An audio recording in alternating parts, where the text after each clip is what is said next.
Well, hey there, YouTube. It's Petey Two Finger. I just put this backing track up. So this was yesterday. I had this idea for this piece of music, like a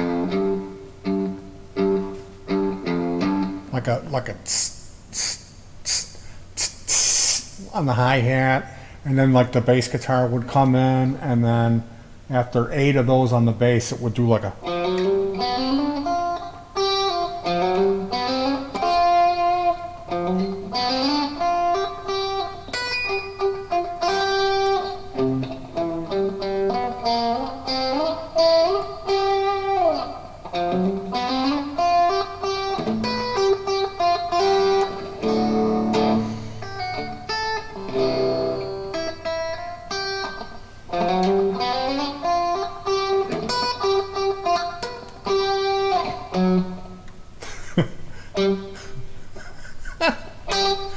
So I had that idea, and I load up it's called Reaper, is the DAW digital audio workstation, and that houses, it's the host for my music tools, which I use something called Addictive Drums, which sounds like something a homeless guy would do, but it's a really good drum program.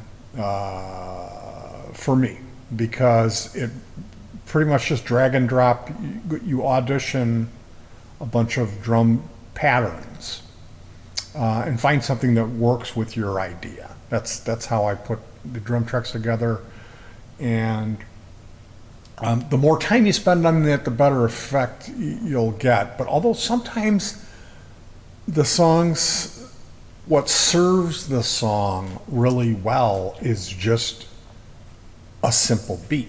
Sometimes that can be, like you can have an intro, you can have a pre-chorus, you can have all these different things on the drums and make a really interesting piece of music. But sometimes, and it just depends on what serves the song the best. So I fired this up. I was kind of under the gun, like I needed to hurry up and get this work done. And I got completely distracted by this other beat that came up, which was kind of had like a rockabilly feel to it. And I immediately played something and realized like, hey, I'm writing another song. I've got 2 for 1. This is a fire sale.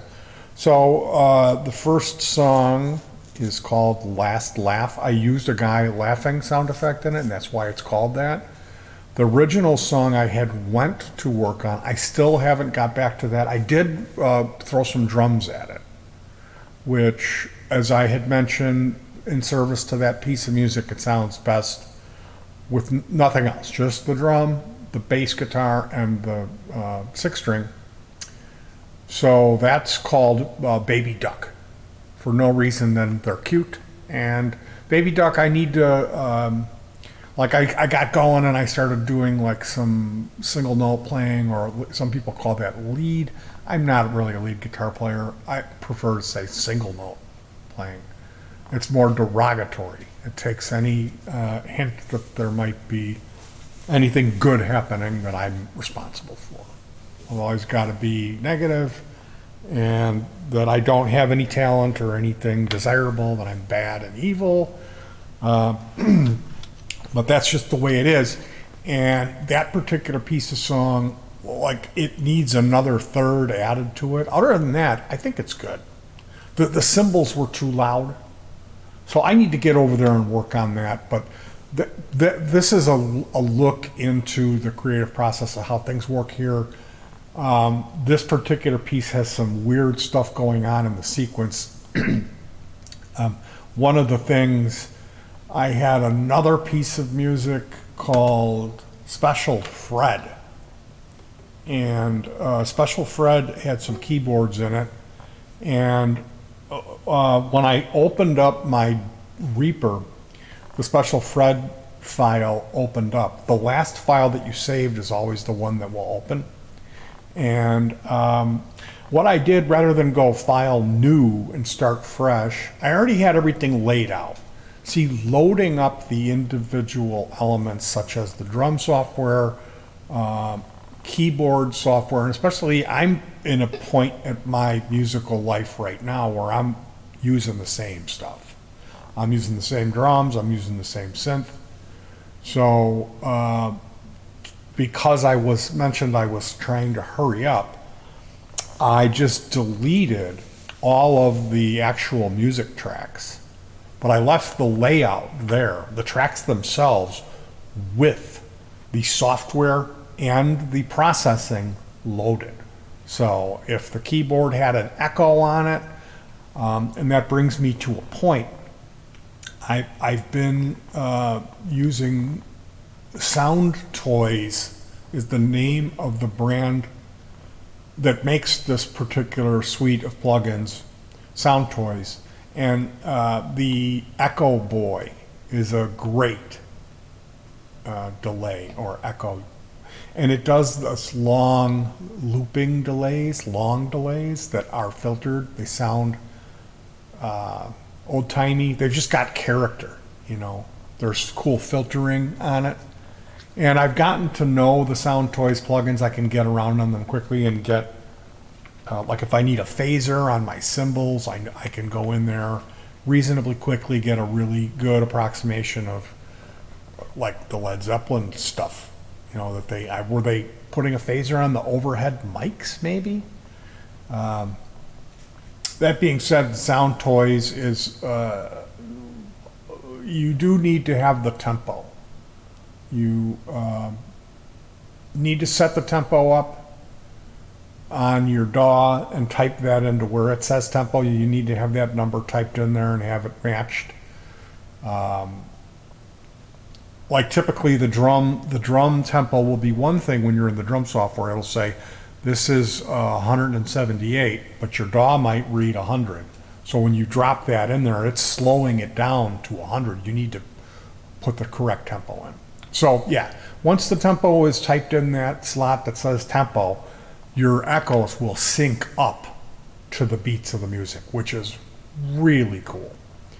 And I mean, coming from me, back in the day, we used to have to do that manually. I'm not used to this. So that's what's going on with the processing with the echoes.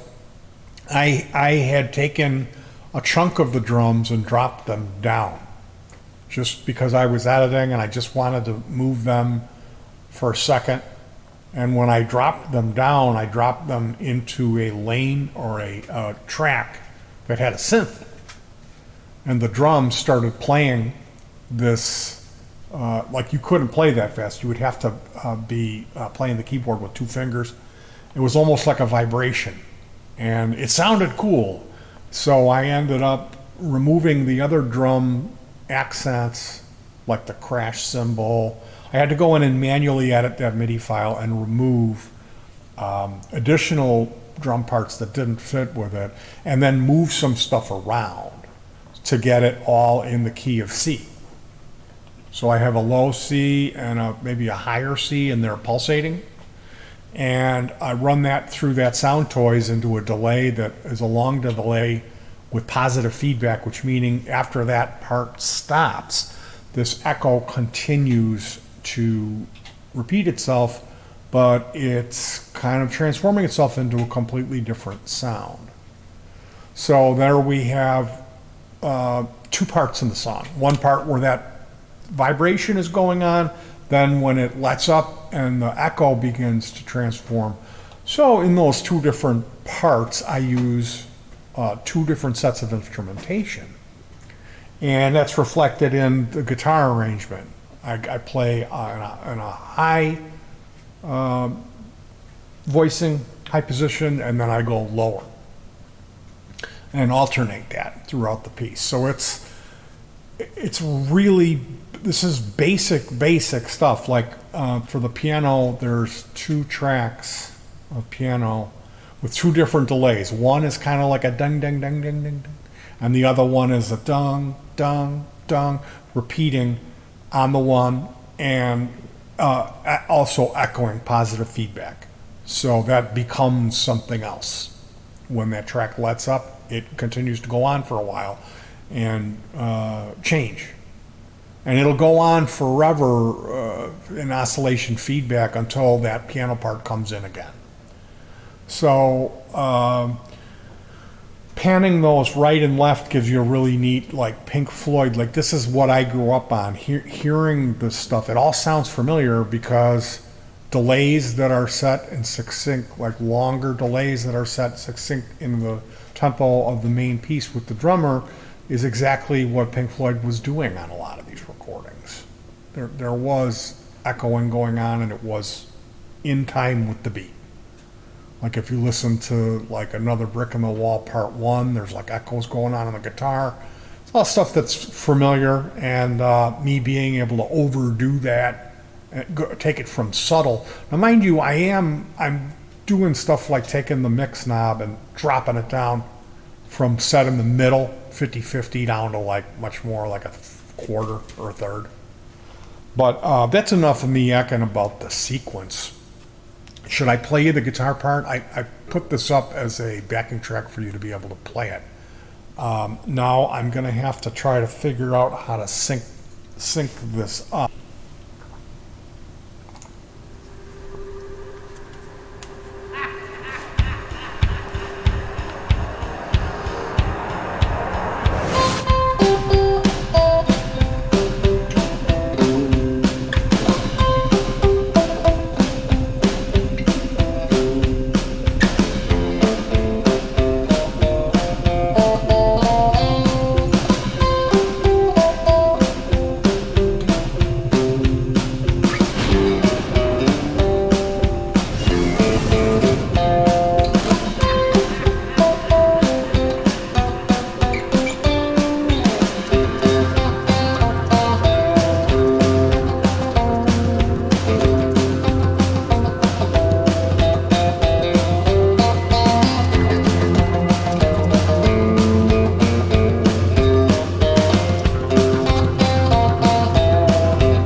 There we go.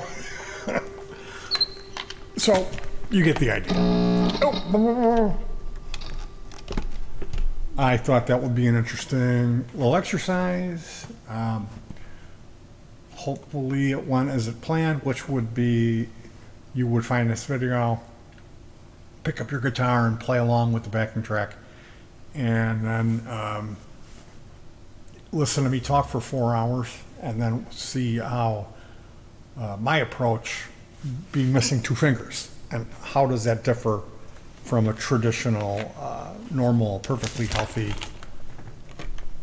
non-mutated guitar player. Anyway, thanks for joining me for this. I've got a puncture wound on, there it is. I punctured one of my 2 good guitar playing fingers with this. This is an awl, which an awl is spelled A-W-L. This is a tool that's made for leather work or smoking pot. cleaning your screen, you know. Anyway, I use pokey tools. I've got a selection of pokey tools at arm's length. And you don't want to puncture yourself with that awl because it's not all that sharp. It's kind of blunt. And ow. Ow, ow, ow, ow, ow, ow, ow, ow. I shouldn't be playing guitar. Anyway, you guys, we're going to watch The Batman. I've got some popcorn. I got some Flavacol.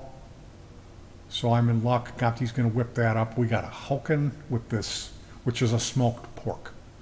A Hoken, a good Hoken. And this coleslaw that Gopti's been whipping up in the utility research kitchen. Oh, this stuff is good. It is good. So make sure you hug your pets. Try to stay cool, and peace.